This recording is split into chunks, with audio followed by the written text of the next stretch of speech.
Hi guys, it's Crazy Me again.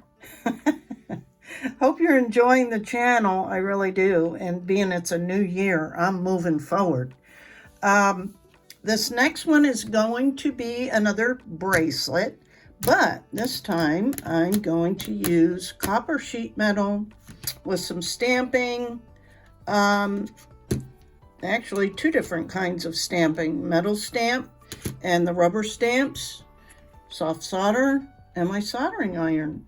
And I have a little template that I'm going to use to cut out the shape I want for each of the components. So here we go.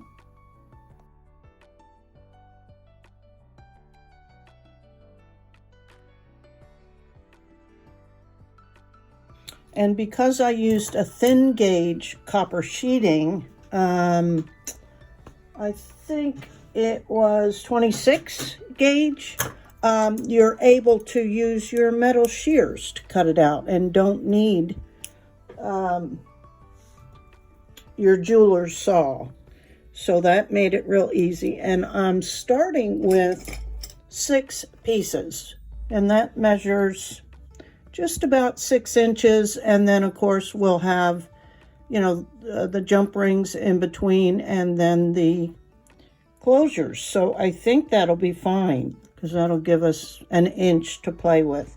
So because this is, well, any sheet metal, you know, and you start cutting it, it's going to be very, very sharp and pointy edges. So be very careful when you are working with sheet metal. And take your little file, can be the diamond coated needle files, and just make sure the edges aren't gonna cut you or poke you.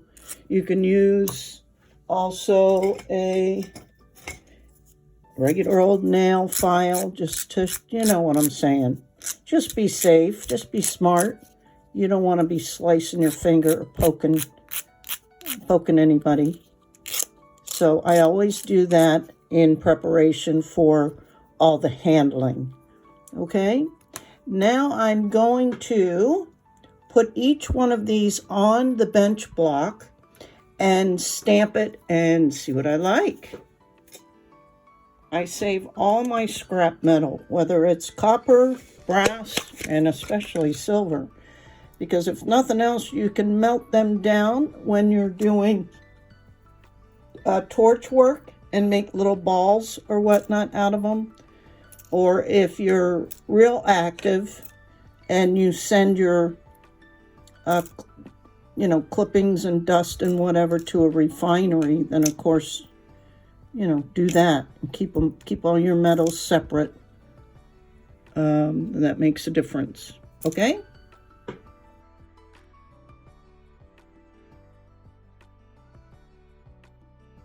So I'm gonna go ahead and, you know, highlight the stamped area with this black acrylic paint pen. And then my goal is to do some soft soldering stamping around that design.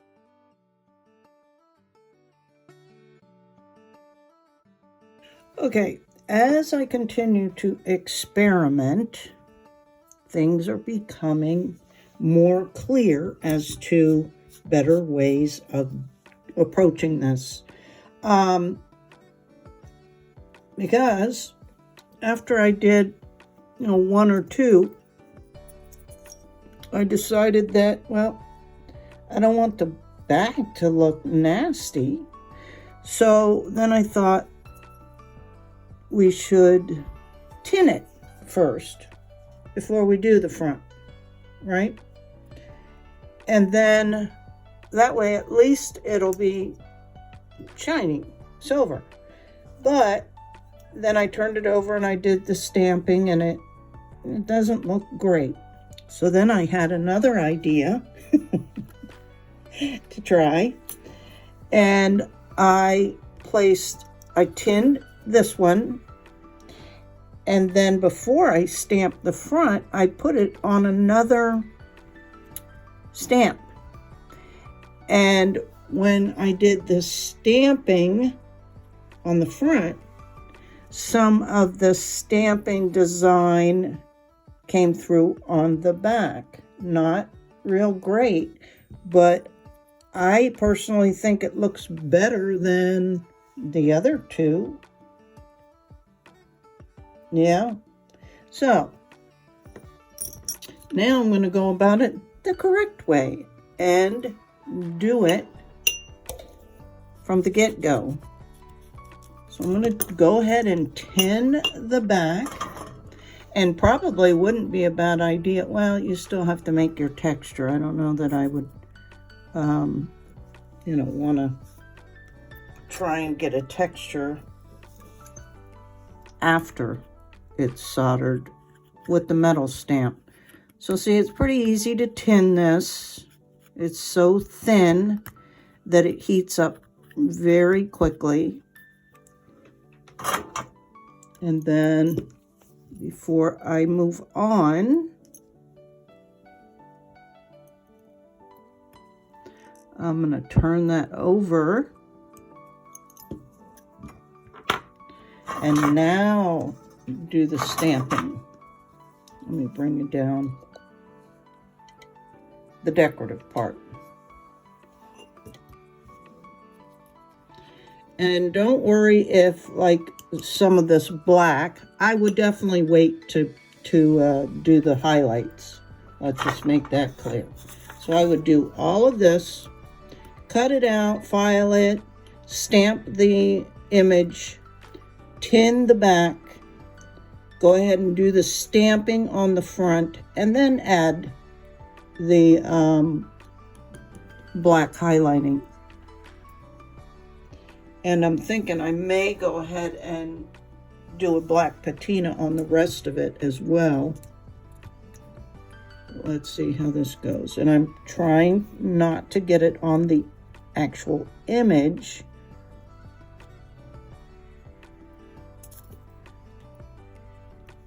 So see, let's just do this whole piece.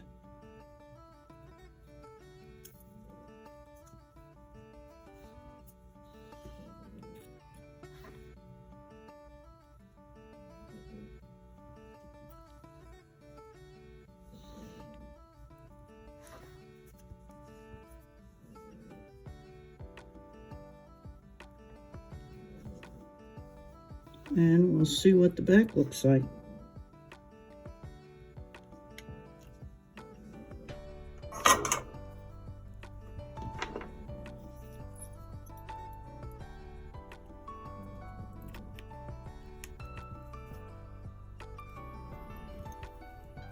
Yeah, and there's, a faint design on the back. That I like. And even though this sheeting is very thin, and, you might have been concerned when you're cutting it out, like it can bend so easily. Once we've tinned the front and the back, and then we're doing the texturing, the hammering of it is work hardening the whole thing. And they're actually pretty sturdy. Like, if I wanted to, I could probably bend that, but it's not bending easily. Okay, so I think that's the way to go. So I hope you followed me. I'm going to review it again. So before you put your black acrylic on, we're going to tin the back. And you don't need much flux because copper is a naturally conducting material for soft solder, really, but it doesn't hurt it. Okay, so we're just tinning this as the goal. It doesn't matter. You just need a thin coat.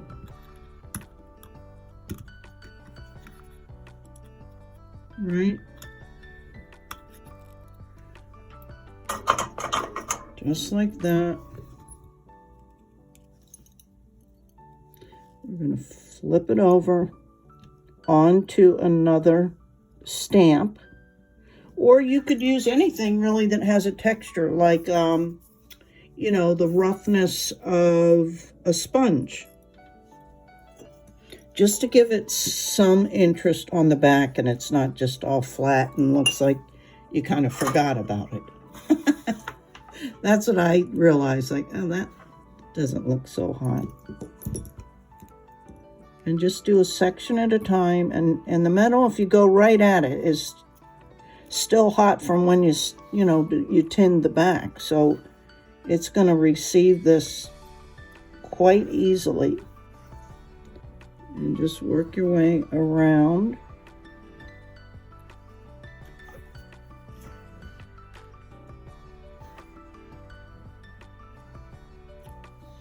You can always redo it, or if it's too thin in that area, just add a little bit more, and know that like that hanging off the edge there, you can melt that easily.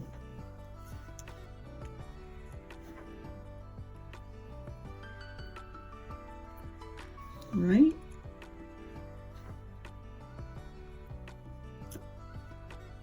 Okay, and let's have a look at the back. Oops, I'm sorry.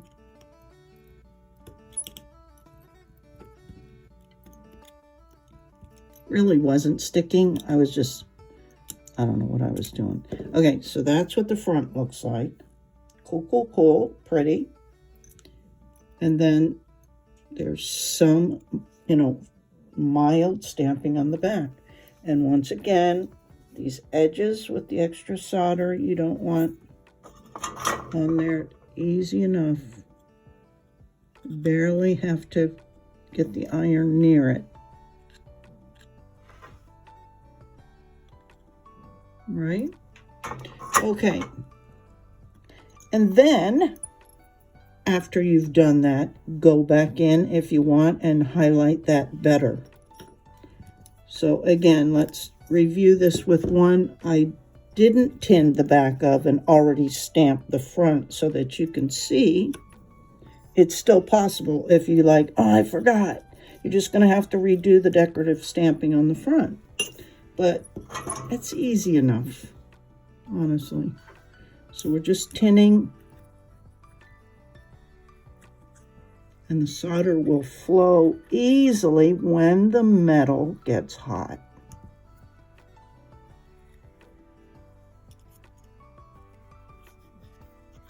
Right? Just like that. And I'll show you what happens to the stamping that we already did. It gets all melted. But that's okay. It's like, oh, I forgot. But it's an easy fix, honestly. Such as, boom. Just like that. You don't even really need more solder unless you want a thicker pattern. You see how easy that melts? And there it is. That easy. Okay, so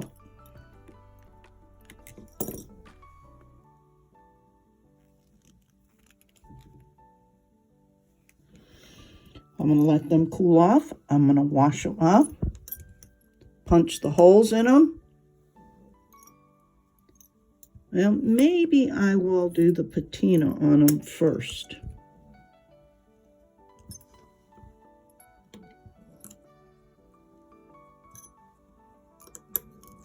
Make sure I got all of them done. Because I may have forgotten something. Because this is like an evolving project.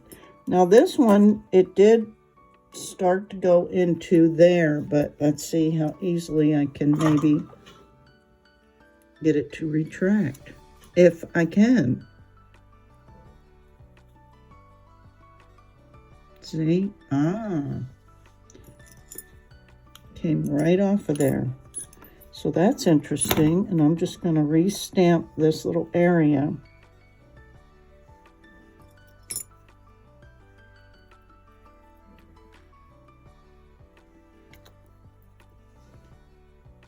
And that's okay. I'm going to take it. Now I want you to notice I did turn my iron up. Usually I work at 360. When you're really working with molten solder, turn it up a little. But remember to turn it back down. You don't want it cranking out like that. It'll be too hot. Okay, so let me let those cool off and I'll show you what's next. And I'm just using this Impress Art hole puncher. And just make sure your orientation is where you want it and that you're not too close to the edge. Let's do this side first.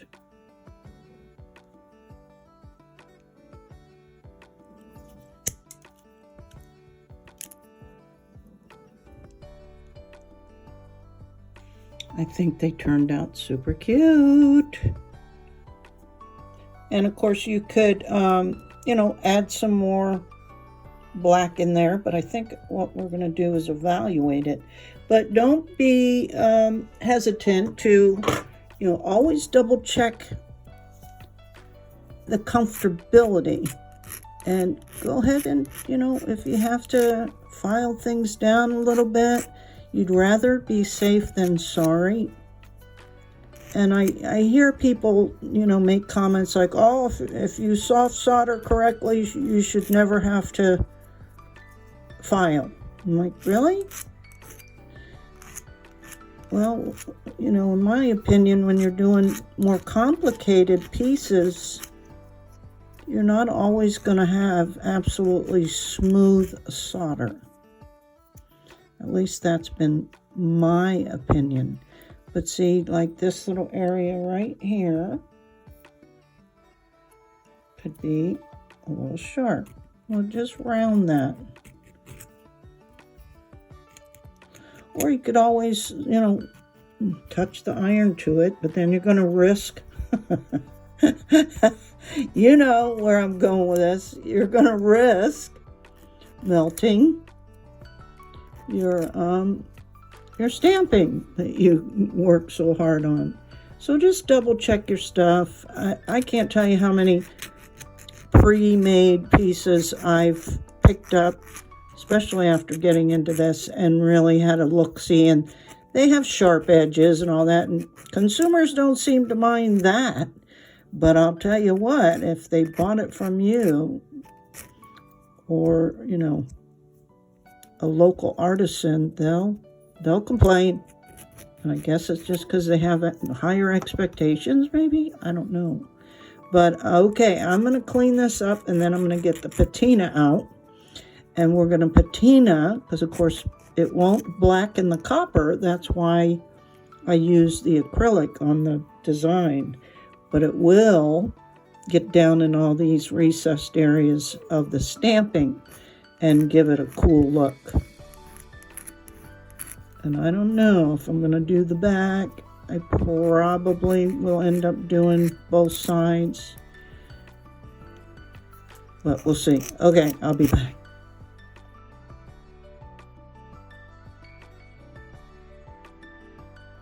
Oh, guys, wow. As much as I love this, I probably won't make more of these because it's very time consuming and a lot of work, which I'm not a big fan of. I mean, you know, I like projects that are kind of done quickly, believe it or not. But I think it turned out fantastic. I really do. But there was a lot of polishing, and I did redo this another time with the black acrylic, and this is with a patina.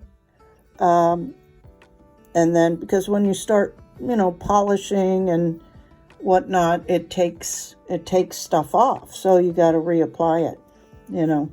And I wanted a nice shine, and yeah, but I think it turned out beautiful. What do you guys think? And it's super lightweight because this is real thin metal, right? And I just used another magnetic clasp. Try to give you a close-up. And I staggered these. I did one down, one up, but you could do them all in the same direction. But I always kind of always said when I was younger that I was a nonconformist. That was my rebel. And that was really the only way she could come out. So anyway, there's that project. And though it's not hard, really, you saw how simple it was to use the little templates with the sheet metal and a stamp. And yeah, I mean, it's easy. It's not complicated at all. It's just time consuming. And then all these jump rings. Oh, I remember why I'm not a big fan of jump rings. But I think it turned out really, really nice. So there's that idea. And you could, of course, use anything, really. You know, just solder on your rings, jump rings, and attach it, whether it's little gemstones, or you can get those little bits of glass, like for the mosaics and stuff. Those make cute things, are very bright colors. So you could easily do those, kind of like I did the broken china ones. You could use gemstones that are, you know, and they wouldn't even have to be of the same size or the same gemstone. That might be cool. Let's see how many's here. 6. If they were small enough, you could even get gemstones or any kind of beads, really, of the rainbow colors or whatever. So just let your imagination just run wild, guys. That's what it's all about, is experimenting and having fun. And usually the results are just amazing. Even if you struggle, even if you want to give up, just keep going and, you know, see what it looks like. Because you might be surprised, honestly. I'm usually absolutely surprised. And you hear my giggling when I'm like, oh my gosh. Look how cute it turned out. But anyway, yeah, I used a gunmetal jump ring because the patina turns the silver a gunmetal or pewter color. But super cute. Okay, guys, hope you enjoyed it. Till next time, bye.